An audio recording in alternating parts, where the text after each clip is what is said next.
wonderful. Okay, thank you all for joining us today. Today is November 14th, 2013.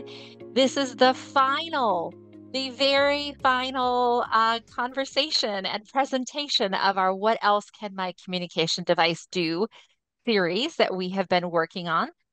And this is a first for us at Bridging Voice to have this kind of intensive series. And so it is absolutely wonderful for you all to join us on our very last one. If you haven't gotten a chance to see our previous ones, I hope that you would go back and look on YouTube, or you can find them also on our website.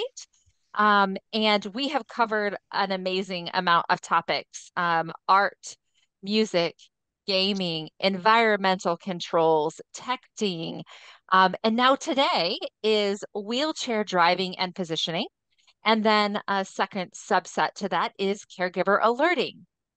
So a couple of disclosures to this today is number one, we are joined today by Jay Beavers, who owns Tolt Technologies, which is a wheelchair driving company. And that is a company that does, you obviously do need to pay for that. It is insurance funded, but I just want to be upfront about that, number one. Number two, also, we've had an amazing opportunity to have one of our pals um, give us a lot of pictures for some of our presentations today. And he is requesting a delivery of some good chocolate. So he as well is a paid spokesmodel for us today. And he doesn't want the cheap Halloween candy. So I have to find some good stuff for him. But I appreciate you all joining us today. So today, I am going to present. My name is Trinity. I am one of our speech pathologists. Annie as well will be presenting with us. And she is going to be working. So I'm going to go ahead and share our slideshow and we will get going. All right.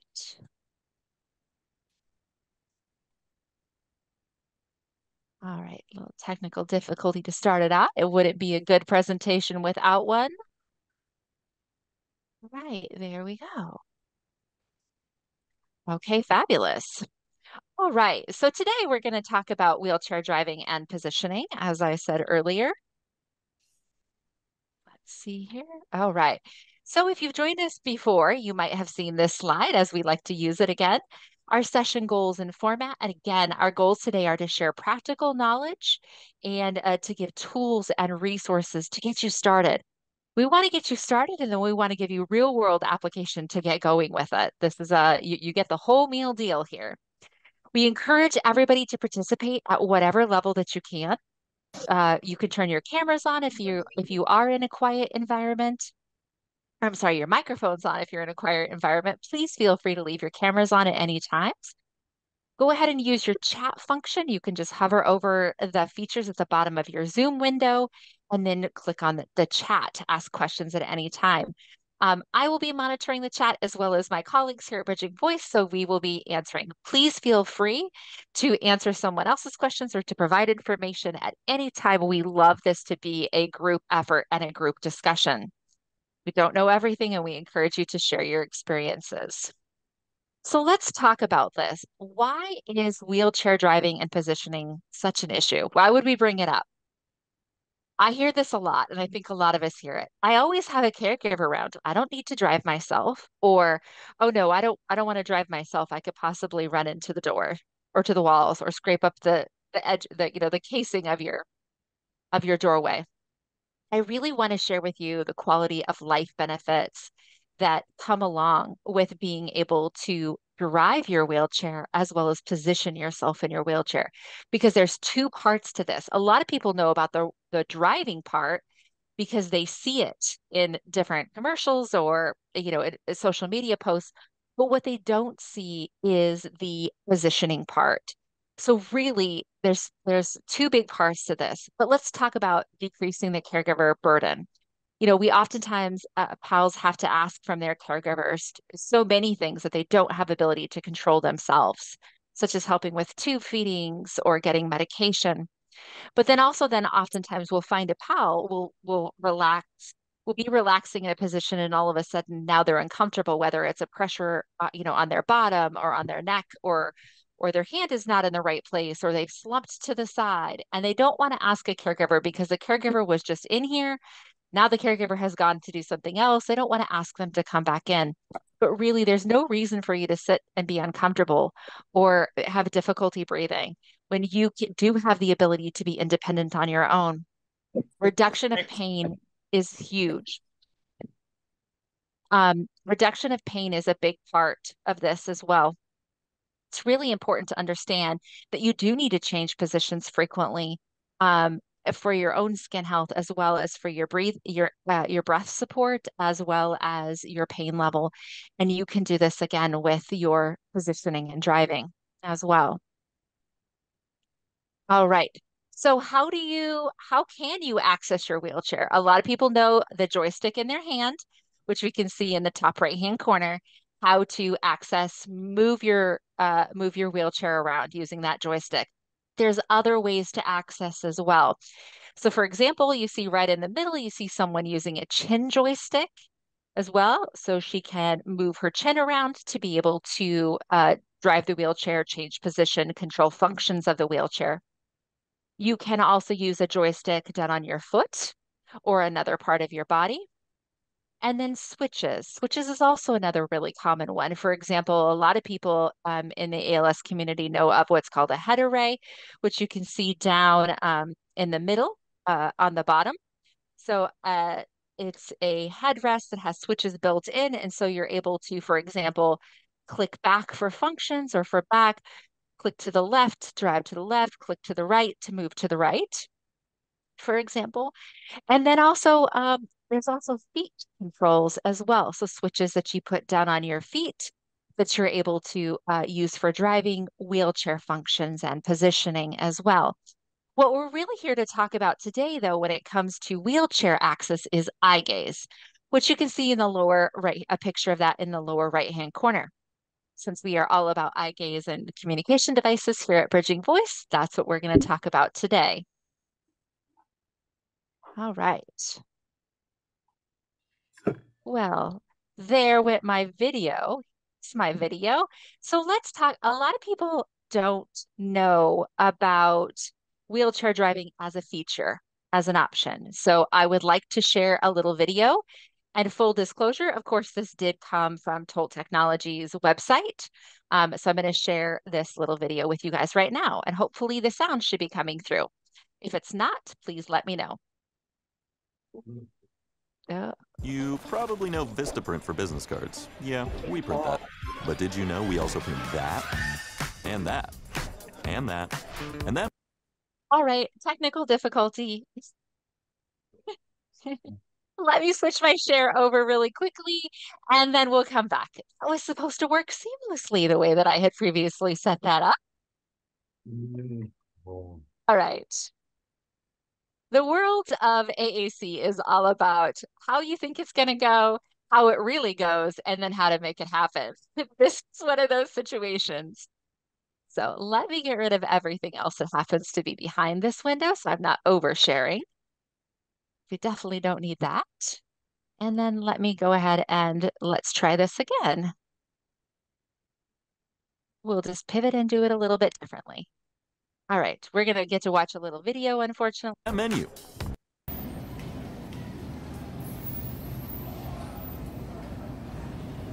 All right, so here's someone driving actually with the Toll Technology equipment through a grocery store. And if I had to guess, I guess that was Whole Foods. And you can see this person is navigating through the store using their eyes. And notice the display that's on the screen of this computer. All right, so I'm going to show you guys that up a little bit. I'm going to show you that closer here in just a second.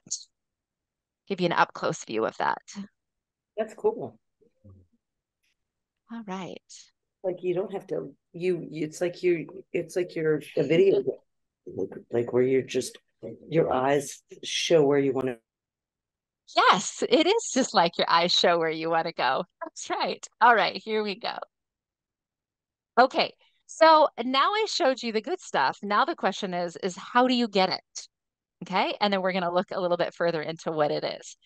So let's start with vendors. Now, this is where if anybody has any input, I fully welcome anyone to join us to give some input on this.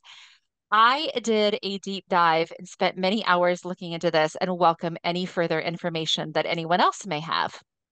So I did find a couple of international vendors, none of which had their equipment in the United States. So if you are looking at this internationally, please consider reviewing what is available in your area or even reaching out for some more information. I also wanted to share a website called LifeDrive, as you can see up here. And I believe Sean is on this call as well. And LifeDrive is not yet available. So please feel free to watch that website to see when that is going to be available and kind of what the advances are with it. But the company that is available in the United States is Tolt Technologies, of which I shared with you. Jay is with us today from Tolt Technologies to answer any questions. And so we are grateful to have Jay here if you guys have any questions or anything else you'd like to ask. And if I get any information wrong, Jay, jump in and please let me know without a doubt. So the products that we're going to be looking at today are the driving system that we're going to be looking at today. And full disclosure comes from Tolt because I couldn't find any else that were available in the United States. So please feel free to share if you know of anything. All right. So this is the interface. So when the gentleman was driving through Whole Foods, this is what they saw on the screen. So the way this works is you've got the rear facing the camera that's on the back side of your communication device, or the back side of the screen is looking out, and it's displaying that picture of what you're seeing, because a lot of people say, well, I can't see behind my communication device, especially if you have something like a 15 or a 16-inch monitor. It's right in front of your face. Like, how could I possibly drive with this? Well, it's because you could almost see through your computer by using this rear-facing camera. So that's what you see actually behind the overlay. The overlay that you're seeing is what you use with your eyes, for example, to go forward, to go back, to go, like kind of up to the left or up to the right. So that's what you're seeing. Now, this is easily accessible to most communication device software. As you can see in the lower right-hand corner of this screen, this is an interface. And so what you're able to do is there's actually a button right on your communication interface that takes you directly to your driving. So that, for example, if you're communicating and you need to change your position because you're uncomfortable, easy switch over, communicate, and you're able to come back, as well as driving, because you can walk and talk, same thing. You can drive and talk at the same time. A little bit more challenging with that. I would prefer that you stopped and talked and then you drove. Just throwing it out there for that. All right. So let's talk about this, because this is something that I am full honest, I can say that I learned this year as well. So this discussion of a speech generating device, which is an SGD, versus a wheelchair driving tablet. Okay. This often becomes a matter of a chicken and an egg. Which one comes first? There are a lot of people who do not have a communication deficit, but do have a mobility deficit. So they, in fact, may get a tablet with an eye gaze camera on it for driving their wheelchair. Okay. And so, for example, the Tolt Technology tablet, you're going to notice in the lower left-hand corner, you're also going to notice that that looks very similar to something like a Talk to Me Technologies device or a Windows Surface device. And then the one on the right this happens to be a Tobii iSeries device, but this is a communication device. Some people have a communication device first and then have mobility issues, and other people have mobility issues and then need a communication device. Now, this is something that I learned from Jay just recently, because we've had this question asked to us at Bridging Voice multiple times. If I have a tablet that I received for my mobility and driving, does that stop me from getting a communication device? This gets asked a lot. The answer is largely no. because they are billed separately. It's a wheelchair piece versus a communication device piece. Even though they have very similar features, and we will talk about that, they are different and and for very clear, real situations. I do know of someone that had a very obscure um, insurance that did not allow us to do that, and we were able to do a workaround with that. But as a whole, they are two separate pieces. What I need you to understand about the driving tablet that's different from the speech generating device is that the driving tablet is not going to come with communication software. For example, people talk a lot about Communicator 5 on Tobii or Grid 3 on other devices. That is not going to come on the driving tablet. The other thing that is not going to come on the driving tablet is a floor mount. Okay. And the reason a floor mount is so important is because you're not always in your wheelchair for communicating. You could be in a hospital bed, you could be in a recliner chair, you could be in your own bed. That does not come with a wheelchair driving tablet. So I need all the SLPs, all the clinician, all the pals out there. This is really important for you to understand the difference. If you have a communication device, you can use it to drive with. Nakam wants to know, does TD control come on the driving tablet? Jay Beavers, you want to answer that for us? Yes, it does. It comes with TD control. Okay, because it uses the Tobii camera, correct? Yeah, 5. It won't come with TD Talk or TD Browse or Communicator 5, like you said.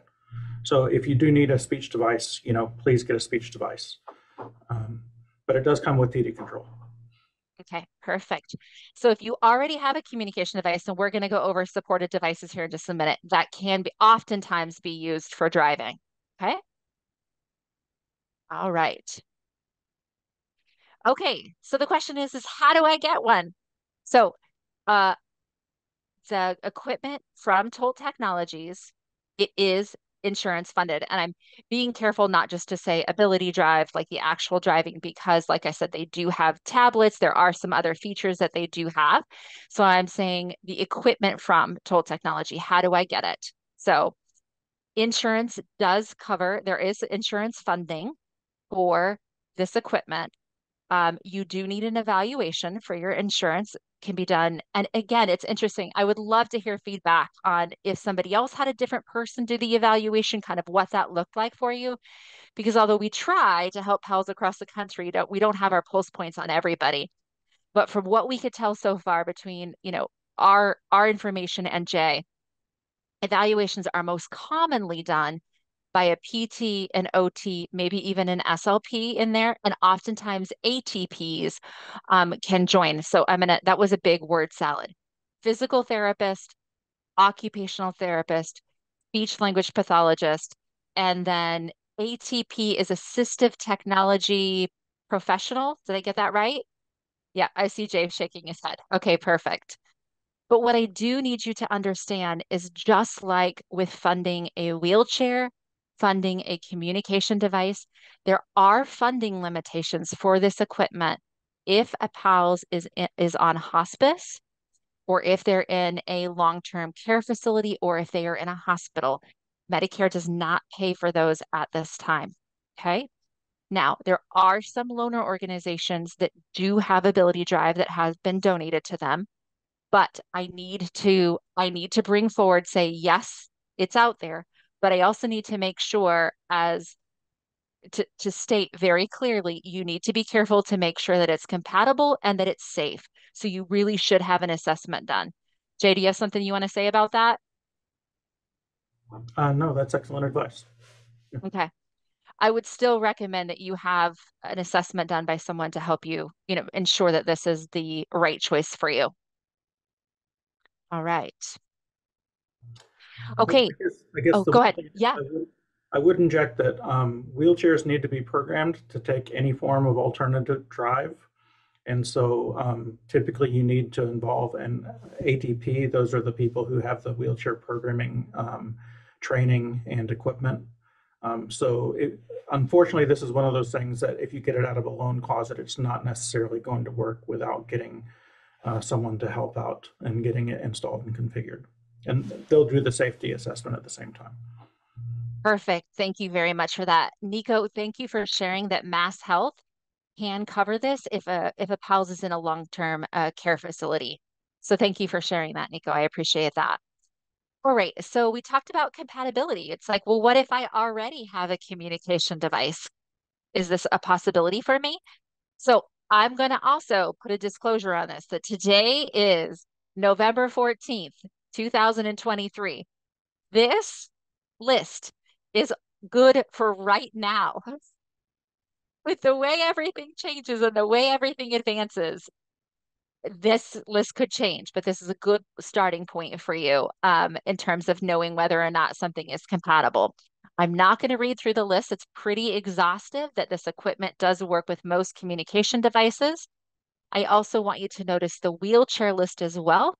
You are going to have, we are going to give you links to Tolt. Oh, that's something we should do. Annie, you want to drop those? Do you want to drop those Oh, links for us? We forgot sure. about that. I was so excited. I forgot to drop the link. My goodness. Um, if you could, is that going to the Tolt Technology website does in fact show you which wheelchairs are compatible because not all new motion wheelchairs or not all of these, wheelchairs that you may find from these companies are available. Thank you, Annie, for dropping those. I appreciate it. Okay. All right. Okay, this is where I get to pass it off to Annie, and then I'll handle the link. So Annie, take on over for us. All right. Hi, everybody. Before I let you Oh, go, I'm going to say, stay on after this if you have more wheelchair questions and driving questions, because Jay is going to stay with us for the Q&A and answer any questions. You're also welcome to pop them in the chat so that he can answer as well while Annie is talking about caregiver alerting. Okay, Annie, sorry, go ahead. no, thank you. Thank you. Thank you. Thanks everybody for joining us. And so in the same idea as controlling your wheelchair gives you more control and independence, we want to bring forward ways that you can alert so that you can also maintain some of that control and independence. So when we talk about alerting, we simply mean your ability to gain attention, right? So this can be waking up your sleeping spouse, getting help from your caregiver who's in a different room, calling the nurse at the nurse's station, all the way up to contacting emergency services. So we want people to have plans in place for this. No plan is 100% foolproof, but it is important to think about and have it in place. And I want to share a story, and this is not to scare anybody, but just to say that this happens, right? So I actually have a client who I work with who she was home alone, and unfortunately she fell and she couldn't get up and she didn't have her phone.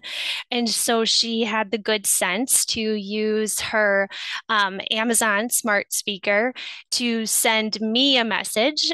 She tried her neighbor, but her neighbor didn't have the Amazon app set up. Sorry, trying to avoid the name.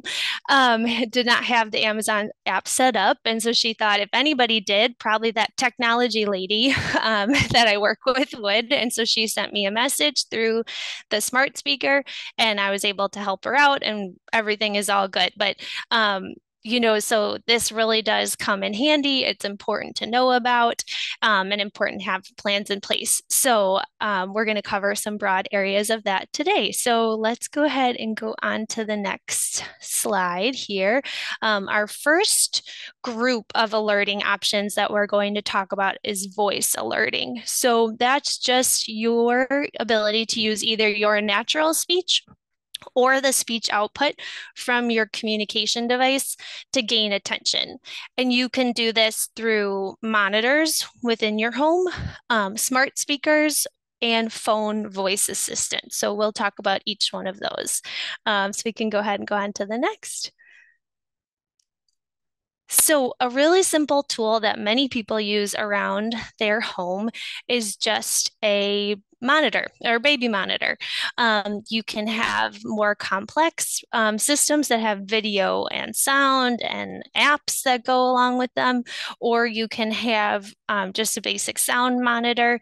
These can be found at all kinds of stores, Amazon, Target, but they're really helpful ways to just quickly gain attention within a home there. So we always want to point that out. Um, and then we'll go ahead on to our next category. So here we have voice alerting using smart speakers, or ladies in a can, as Trinity affectionately calls them. I will try my best not to say these names and set off people's speakers, so but I can't make any promises. So apologies in advance. But I first want to point out the Amazon option. Um, the Amazon option is unique because it has an app that goes with it. And within the app, you can set up various communication options. So you can enable it to access your phone and your contact list, and that will let you make phone calls. It will not let you call emergency services, but you can call a friend or family member. You can message people through the app if the other person has messaging and the Amazon app also set up. We're going to put links to how to do this in the chat and in the follow-up, but that's the caveat with messaging. So messaging, the other person has to have the app set up as well. And Amazon has also recently released a new feature called their Emergency Assist program, and that's a paid subscription. You can pay monthly or yearly, and then when you ask for help through the speaker, it will connect you with an operator. And again, we'll drop links about that. Thank you, Trinity. So Amazon's not our only option, right? So we also have the Google Nest, and using their Nest Aware program. Again, that's a subscription. That's how you can contact emergency services. But for just calling and messaging, you can use the Google Voice setup for your phone. And there's a link for how to set that up coming into the chat here. And also you can use Apple HomePod the same way, but Apple HomePod really just uses the Siri function for your phone or iPad. So that one plays most nicely with an iPhone here. So these are great options, really powerful. And in addition, for all of these, if you have multiple smart speakers within your home, you can use that kind of like a monitor as a way to drop in, or an intercom function. So something else for just within the home to consider.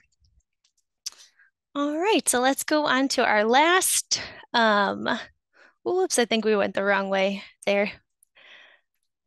Oh, even better. Here, let's see. I'm not sure if this video will work. We can try it out. But here's an example of a phrase page that's set up for activating our Amazon friend. So this is where we have lady in a can commands to place a call.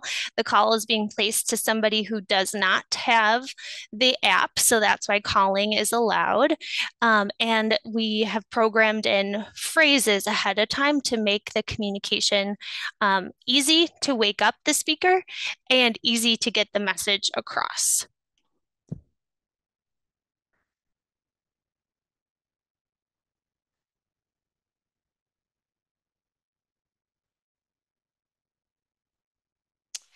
And that one, I'm not sure if it's going to go. We can send that. Let's see, or I can pull it up, I think. I'm going to make it go. Give me just a second. I got it. Technology wizard over there. All right, here it comes. Can you see it now? Yes. Alexa, call Shay Roche. Calling Shay Roche.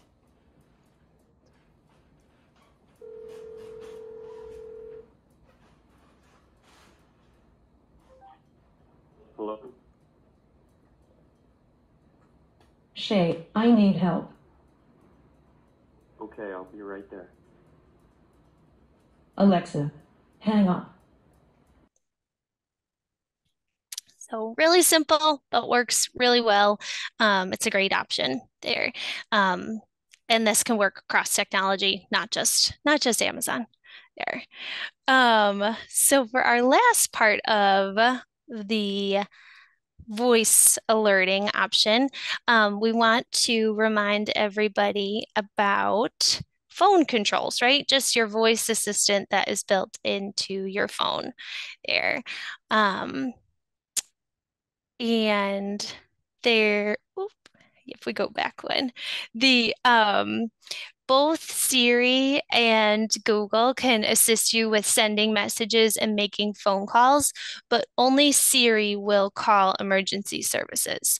And something else that's really important to consider about a voice assistant on the phone is that positioning of the phone is really essential for success. So what you'll see pictured here are those are called modular hose phone mounts. On the left, there's a option with a clamp that can go on flat surfaces. And on the right, you'll see an option that has a round tube clamp. And so that gentleman has his phone attached on the mounting for his wheelchair. Or I'm sorry, his wheelchair. I have wheelchairs on the brain for his speech generating device. And so then that way, he can easily see what's happening on his phone screen. His phone can easily hear the commands from his device. That's a perfect example of how we would want your phone set up if you're planning to use your speech generating device and phone together. So phone assistants, really powerful tools. So let's talk about some other great options. All right, so on to the next here. So the voice alerting uses external systems, right? And then here in eye gaze alerting, we want to talk about what systems are built into speech generating devices. So in the communication softwares, there are alarms built in. So you can see some alarms pictured here. The red one is grid 3, the blue one is communicator 5. And what's important to know is that you can customize the sound. So you can test out with your care team what sound they recognize the best. And you can also customize the volume. So you can try your best to make sure that they hear you and that they know to respond to that. So that's really important.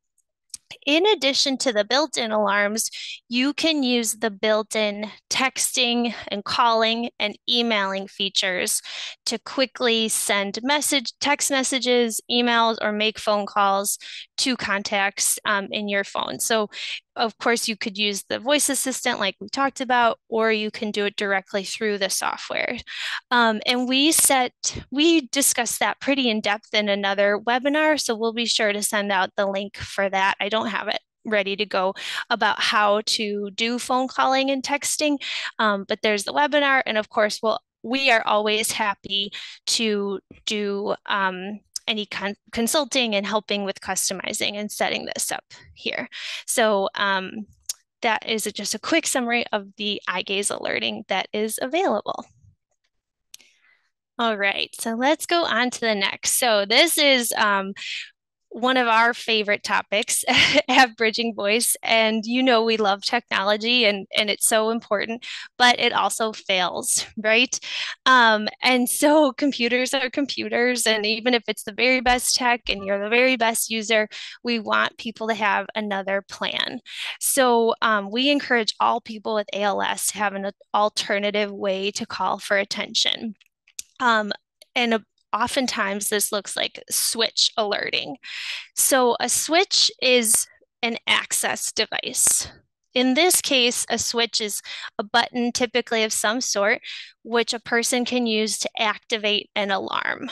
The reason you would do this is because if it's hard for you to push the button on the alarm itself, we add the switch into it so that it's easy to use with whatever movement is best for you. There are many switches based on different movements and places of movement, so we can almost always find a way. And once we have the right switch, the other piece is the right alarm. And so our favorite alarm that we talk about all the time is a switch adapted wireless doorbell. Very similar to a wireless doorbell that you would buy for your house, but it has a little like a black, you'll see in this picture, it's a black plug. It's a way that splits the connection so that you can plug in one of those switches. And instead of having to push that small white circle, you can push that big red button that's behind it. That's what is pictured there. And so this just really helps you be able to call for help, get attention. The range on wireless doorbells is really long. So your caregiver might be in the backyard and you're in the house, and you can still get their attention because they can take the speaker with them if it's the right one. So we love this product, and it's really important to know about. And we also do want to point out that with the right cord and right adaptation, you can also apply these concepts to a nurse call system in a hospital or a care facility. And we will look at that on the next slide. So let's go ahead and go to the next one. So I'm going to start all. Speaking of adapted cords for hospital systems, on the right side, the gentleman who has the blue looks like a little tent next to him. That's an easy call paddle. That's a fan favorite. We love that. It has clips built in underneath, so it's attached to his pillowcase and can't go very far. And all he has to do is a slight head turn to activate this and to get his call system to start. So that's a really great option that can be used at home or in a care facility. Going down to the left in the middle, we'll see this user has two switches set up. There's a small switch by their index finger, and that they actually use for their communication device. And then they have a bigger yellow switch by their forearm that they just raise their arm a little bit and they can push that and it activates their alarm. On the left side, these two gentlemen are using switches that don't require any actual force. They just require, these switches are called proximity switches. All you have to do is just get close to it to a certain degree, and that will set it off. And the importance of all these switches is that you'll see is the mounting. So just like the phone, if we want it to work, it has to be in the right place. The switches, if we want them to work, they need to be in the right place. And they are held typically with Velcro or pins or these modular hose, this black tubing that you can see on the screen. So, so we want everybody to know about this. And if you're having trouble finding a good switch or a good switch placement, please reach out to us too. All right, so let's go on to the next slide here. Just a quick summary of what our tips are for being effective at alerting and gaining attention. It's really important to bundle your equipment. Whatever you need to work, whatever you're going to use, that works together to alert, keep it together. Get the right mounting, get it with your device, get the charger for it. Bundling your equipment is very important. When you're incorporating your speech generating device into this, pre-program some alerting and emergency phrases. If you're in distress, you don't want to be typing a whole long thing, right? But to have a quick button that says, "Hey, come here," is really helpful. This is one of my favorites. Also, plan A is great, but what about plan B and plan C? We're not also adaptive like Trinity, thinking on our feet, coming up with quick solutions. So I need all of my plans laid out. As you can see in this picture here with the 3 arrows, we have our great volunteer again. He has his plan A, he has his paddle next to his head that he can activate. If that doesn't work, he has his plan B, his alarm and his device. And then he has his plan C where he has his phone right there and he can use his smart voice assistant to call for help. So multiple plans are good. And then the most important tip of all is practice. Good planning is only good planning if there's not good working, right? So make sure that it's working, make sure that you know how to use it, your caregivers know how to use it, and you test it out. So thank you all for listening to me yammer away. It's the last time in 2023, so I appreciate it. And I'm going to turn it back over to Trinity. All right. So our deep dives are done for 2023, but there's more to come in 2024. We have just really enjoyed this openness and this for all of us to come together and share and our experiences and our knowledge and have really loved this series. So there is more coming for 2024. Readers, writers, speakers in there. So just to go through a few things and then we'll jump over to Q&A. Number one, if you have any questions about bridging voice, please feel free to reach out to us. I can't do like once, only six. So let me copy and paste these links over really fast for you all. All right, there we go. Okay, so please feel free to reach out if you are in need of some customizations, if you're in need of some troubleshootings, if you would like some more information, or if you have anything to share with us that you think could be beneficial to other pals, please share with us. Sign up for our future trainings as there's going to be much more happening in 2024. Also, as we alluded to before, if you did not get a chance to see the rest of the series that we did, and we have a ton of other things. We have alerting, we have programming, we have customization, we have a lot of stuff on our YouTube channel. So please feel free to join us there. You can subscribe so that you know whenever something's coming at you. And as always, if you have any comments or questions, not the concerns part, you save that for somebody, for someone else, but for the good stuff, you can send it to us, to Annie and I. So trinity@bridgingvoice.org and Annie@bridgingvoice.org. So I am going to stop our screen share at this time. And please remember, we've got Sean with us as well. We've got Jay Beavers with us as well. Jay's dog was with us earlier. I don't know if she's still here with us or not. Please turn on your cameras. We've got the Bridging Voice team here as well. Please feel free to interact with us in any way that works for you. Chat, microphone, whatever works for you. Please join us, ask questions. Oh, there she is over there. We did have a couple questions in the chat. Jay, do you want to just speak very quickly to the question of while driving, does the device or driving software pause the update so that it doesn't drag on the eye gaze cameras while you're trying to drive? Sure. So there's a feature in Windows called presentation mode, and Ability Drive takes advantage of that, and that will pause most things. And Windows Update will not, should not, I can't say will not, should not be running in the background when an app is full screen or in presentation mode. But that said, the biggest issues that we probably see are computers running out of memory. And mostly that comes down to people having a browser open with, 12 or 16 tabs with YouTube in the background and things like that. So the best advice is if your computer's running slow, close your web browser before you use your communication software or your driving software. And that will help quite a bit. Great. Okay. And then we also had another statement, and I really think this is a question. So Bridging Voice team, I'm going to open this up to you because I know one of you can answer this.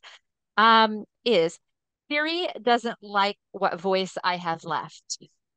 Anyone want to take that one? Give some ideas? Well, and this in this particular case too, the Alexa does work well. And that we've tried retraining Siri, but it's not quite, and changing some of the settings, but it's not quite working. But I do think that in this new update of Apple, you can change the timing, which I think is going to be really helpful for a lot of people. You can make Siri listen for longer. And so I think that's super helpful. And really glad to know that maybe if one doesn't work, it's still worth trying the other. And I think also, oh, go ahead. iOS voice control won't be as sensitive as Siri is. Like, it will understand anybody's voice, so you may not be able to keep, control of it but it will certainly recognize voices a lot easier. Right, Okay. and iOS voice control has about 300 commands, so it's a limited set when you're in that command mode that Nahum was just talking about. So we have a number of users who are using voice control, not for dictation, just for commands. Jay, go ahead. You had your hand raised. These voice recognition engines, they are built on recognizing from a large data set of voices. And I know that Google has actually put a tremendous amount of effort into recording dysarthric voices or obscured voices so it can understand people with slightly obscured speech. And I know Amazon's put some effort into that as well. I haven't heard of an initiative like that from Apple, so it may be they're just a little behind on their engine. That would be a great thing to send Apple feedback about. So anyway, the company that's put the most effort into it that I'm aware of is Google for recognizing those voices. Okay. All right. Barbara had a statement about the Steve's Way kit. The Steve's Way kit is an initiative of some different switching and some different access features and support for using like iPhone and that sort of thing. And unfortunately, Barbara, in this case, yes, there is some switching features, but I think what we're kind of referring through might be just a little bit different in that regard. Eddie, I'll let you kind of finish that statement. Right. So Steve's Way incorporates three different strategies together: mousing, switching, and voice control. So we're really talking mostly here about voice control, but if so a slurred voice or dysarthric voice may not work well with Siri, but we have seen it work better with voice control. But if voice is not an option anymore, in other words, even the commands are not understood, then mousing options and switch options are also in iOS and something that Steve's Way does emphasize. You can contact us from Steve's Way. You'll get the same kind of information. Absolutely. And just to go back again, I want to talk a little bit. There's a couple of points I want to touch on. Number one, about alerting. We feel very strongly here at Bridging Voice that every single person should have multiple alerting options, not just relying on their speech generating device, because it's a computer. And as we know, computers, they freeze, they do updates. You have a pop-up that runs over the top of whatever you're doing. Your communication device gets kicked out of the way in the middle of the night. It gets unplugged. You think it's unplugged to the wall, but it's actually not unplugged or plugged into the wall. So, as well as environmental controls and environmental disasters, and the fact that you oftentimes are taken away from your communication device. Again, environmental issues that you are in the restroom and just want to have some privacy by yourself. You are taken to the hospital or a facility where your device is not used or supported. Very, very important that you have multiple ways for communicating. And like, for example, these wireless doorbells or alerting system is very important because they can go with you and go anywhere that you go. And the other thing about the alerting systems is too, you can also use them in your wheelchair. You can use them in bed, you can use them in the recliner, you can use them on a toilet seat, you can use them in your wheelchair as well. So super important. Because I've also had people who've been driving along with their wheelchair and gotten like their head like fallen off to the side and now they're stuck and their partner is happily walking down the street ahead of them having a fabulous time, but they hit a pothole. I think maybe that's just Portland, but we have a lot of potholes in Portland. So this poor man was stuck like a block back from his wife, who was happily walking ahead of him, enjoying a beautiful day while he was stuck in a pothole. So having an alerting system is also really helpful. All right. Perfect. Barbara said, oh, that's Annie, do you want to share? Yeah, Barbara said, I have one option because I'm alone. It's Annie. Anyone can always call me for help, of course. But yes, we want to have multiple plans here. And Sean said that the TD pilot is extremely reliable there. I It's love this. yeah. Krista just shared that she met a woman on Friday who uses a dog training clicker to Oh, get the nice. attention of her care staff. I love that. If the person is close, I think one of the nice things about, having that separation, especially to, if you have the ability to change your own position, you can be in a room by yourself because you can change your position and be able to recline and sit up and do all of that. And then having a call system in place means that you can have someone come in from another room to assist you. I love that dog clicker idea, Krista. Thank you for sharing that. Does anybody else have any ideas about alerting or want to share any driving stories or fun? I've also seen someone dance using their ability drive at an ALS gala. That was super fun. It was really fun. He was able to use his ability drive to dance. Oh, Jay had to Okay, make a dance mode. Jay, where's your dance mode? Okay, I'll put that on the feature list. Disco mode, Okay, please. so somebody needs to describe it for me, though. Tell me how it works, and we'll see about it. We can have different dance moves, right? Like a back cha-cha. Like a cha-cha. Okay. And maybe a side to side for line dancing. I love this. This is fabulous. All right. Bruce has a question. How about some suggesting for alerting for someone who doesn't use hands or voice? Go ahead, Annie. That's a great question. Yeah, so that's where I think the switch alerting is really important, right? And so that too, we just really want to be clear that that can be used with, does not have to be hands. It can be a head turn, it can be a smile with your cheek, it can be a shoulder raise, a foot. I have a gentleman I work with who he's able to use his knee to bump a button and it alarms. There are all kinds of switches that work with very little movement.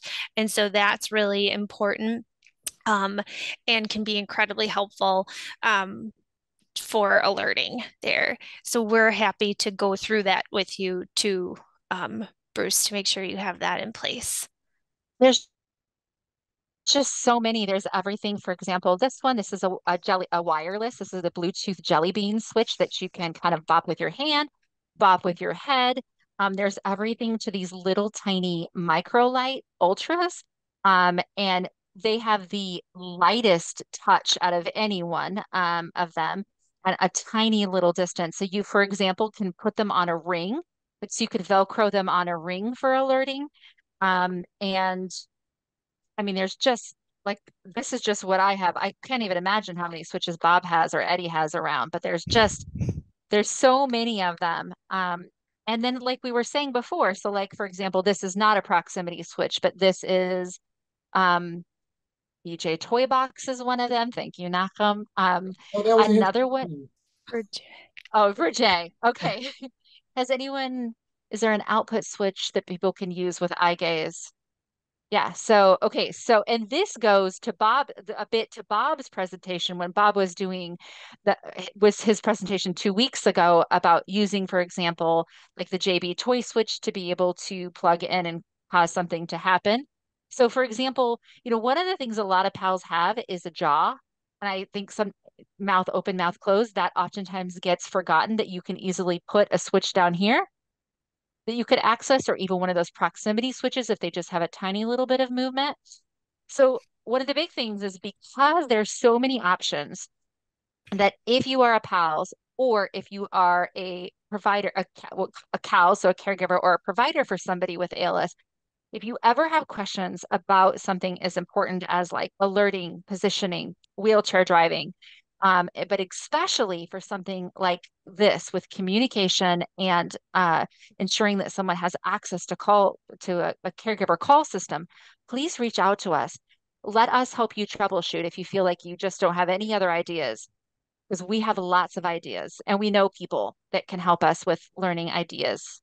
So really, really important for that. one other thing I want to say, wheelchair driving, when you're talking about feature matching with a communication device, wheelchair driving should be one of those things that you consider as your feature matching for a communication device as well. So if you don't have a communication device yet, but you think wheelchair driving is in your future that you want to be able to do, or you know it is, make sure to talk with your reps to make sure that the device that you're going to be choosing is accessible for wheelchair driving and positioning. Because again, that positioning is incredibly important for everyone, even if you don't leave the house, incredibly important. All right. Being mindful of our time, we have 1 more minute. Does anybody else have any questions or thoughts? I mean, got us all here on the screen. No? All right. Well, we are going to say goodbye to our YouTube channel and everyone over there. I'm going to go ahead and end the recording.